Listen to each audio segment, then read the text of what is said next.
નમસ્કાર દોસ્તો, અહીં એક ખૂબ જ ઉપયોગી વિડીયો લઈને આવી ગયો છું તમારી માટે.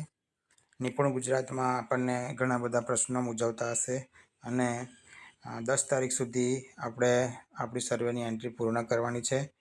તો આ વિડીયો અંત સુધી જોશો તો તમને ઘણા બધા પ્રશ્નોની માહિતી મળી રહેશે. સૌથી પહેલો પ્રશ્ન કે કયા ધોરણમાં કેટલા વિધાનોની ચકાસણી કરવાની છે. તો આ પ્રશ્નને જવાબ માટે આપણે સૌથી પહેલાં બાલવાટિકાથી ધોરણ 1 તેનું આ ટ્રેકર છે જોઈ લઈએ. તો તેમાં તમે જોશો કે 3 કલર કોડ છે, એક પીળો, બીજો ગુલાબી અને ત્રીજો લીલો.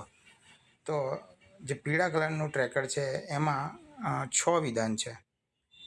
દાખલા તરીકે પહેલું વિધાન લે કે સૌથી નાની અને સૌથી મોટી વસ્તુઓની સરખામણી કરે છે.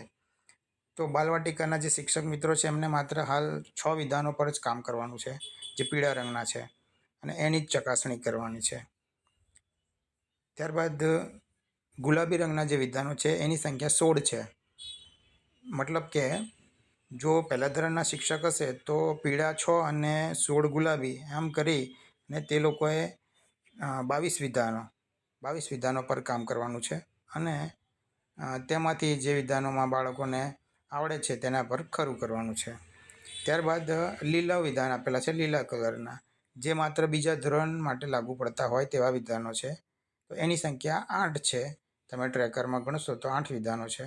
મતલબ કે આમ કરીને આપણી પાસે કુલ 6 + 16 + 8 આમ કરીને 30 વિધાનો છે. અને પહેલા ધોરણના શિક્ષકે 6, બાલવાટિકાના શિક્ષકે 6, પહેલા ધોરણના શિક્ષકે 22 અને બીજા ધોરણના શિક્ષકે 30 વિધાનો અહીં ચકાસણી કરવાના થાય છે. હવે 3 થી 5નું જો આપણે સ્લાઇડ જોઈએ તો 3 થી 5નું જોઈશું તો એમાં પીળા કલરના જે વિધાનો છે તે 21 છે. મતલબ કે જો બાળક ત્રીજા ધોરણમાં છે તો તેના શિક્ષકે આમાંથી 21 વિધાનો ચેક કરવાના થશે. ત્યારબાદ જો ચોથા ધોરણમાં જોઈએ તો પીળો રંગ પ્લસ ગુલાબી રંગ, તો ગુલાબી રંગના જે વિધાનો છે તેની સંખ્યા 17 છે. મતલબ કે ચોથા ધોરણના શિક્ષકે 21 + 17 = 38 વિધાનોની અહીં ટ્રેકરમાં ચકાસણી કરવાની થાય છે.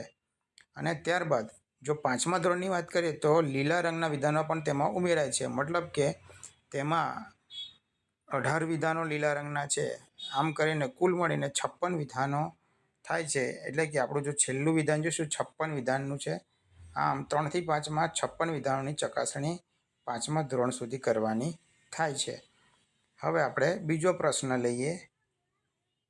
તેની સાથે ટ્રેકરમાં પણ તમે જોઈ લેશો તો અહીંયા નીચે આપેલું જ છે કે ત્રીજું ધોરણ છે તો એમાં 21 વિધાનો, ચોથામાં 38 વિધાનો અને 5મામાં 56 વિધાનોની ચકાસણી કરવાની થાય છે.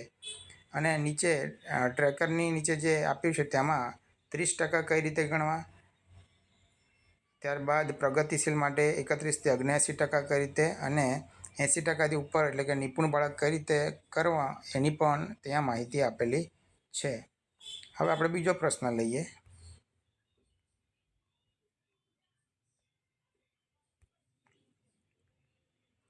ચકાસણી બાદ નોંધ ક્યાં કરવી? તમારી રીતે જ આ વિધાનો ગણવાના છે. આ ટ્રેકરની પ્રિન્ટ કઢાવી શકો કલર, અથવા તો પછી તમારી રીતે જે સુવિધા થાય તે. પણ આપણે જેટલા વિધાનો જે ધોરણમાં લાગે છે તેટલા વિધાનોની ચકાસણી કરી અને તે બાળકનું સિદ્ધ થયું છે કે નહીં તે ગણવાનું થાય છે. હવે આગળનો પ્રશ્ન જોઈએ. હવે એક મૂંઝવતો પ્રશ્ન આ ખાસ છે કે પ્રશ્નપત્રમાં એક વિધાન એકથી વધારે પ્રશ્નમાં આવતું હોય તો કઈ રીતે તેની નોંધ કરવી? તમે ઘણી જગ્યા પ્રશ્નપત્રમાં જોશો. અહીંયા એક પ્રશ્નપત્ર જોઈએ આપણે કોઈ પણ એક. દાખલા તરીકે બાલવાટિકાનું પ્રશ્નપત્ર જોઈએ છે આપણે, ગણિતનું. તો અહીં તમે જોશો કે પહેલો પ્રશ્ન છે એમાં ટ્રેકર વિધાન 3 પ્રશ્નમાં છે. ત્યારબાદ બીજા પ્રશ્નમાં પણ ટ્રેકર વિધાન 3 છે. ત્રીજા પ્રશ્નમાં પણ ટ્રેકર વિધાન 3 છે. અને આ ચોથા પ્રશ્નમાં ટ્રેકર વિધાન 1 છે. મતલબ કે 1 અને 3નું રિપીટેશન થાય છે. આમ તો બાલવાટિકામાં 6 વિધાનો છે પણ અહીંયા 1 અને 3 જ વિધાનનું ટ્રેકર આપેલા છે, 3 પ્રશ્નો આપેલા છે. અને 2 થી 3 પ્રશ્નોમાં છે આ. હવે કદાચ એકમાં ખોટું પડે અને કદાચ એકમાં ખરું પડે તો શું કરવું?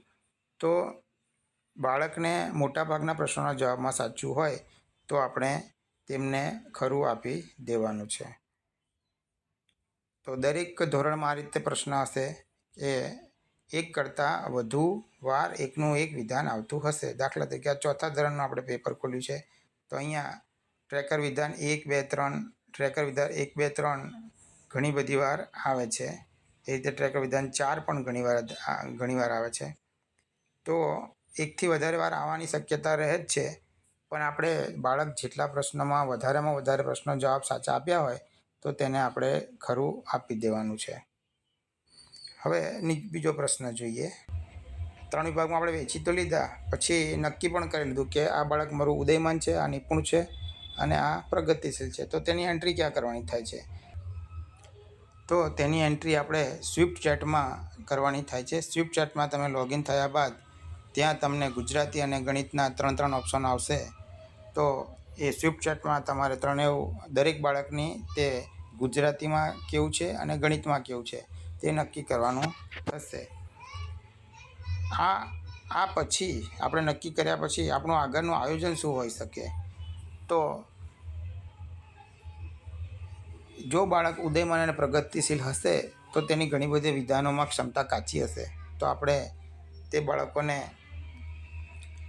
ઝડપથી તે વિધાનો પાક્કા થાય તે માટે આયોજન કરી અને તે રીતે તેમને મહાવરો કરાવવો પડશે. આશા રાખું છું તમને માહિતી ગમી હશે, અને જો વિડીયો ગમ્યો હોય તો મારી ચેનલને સબસ્ક્રાઈબ જરૂર કરી લેશો, લાઈક અને શેર પણ કરશો. Thank you.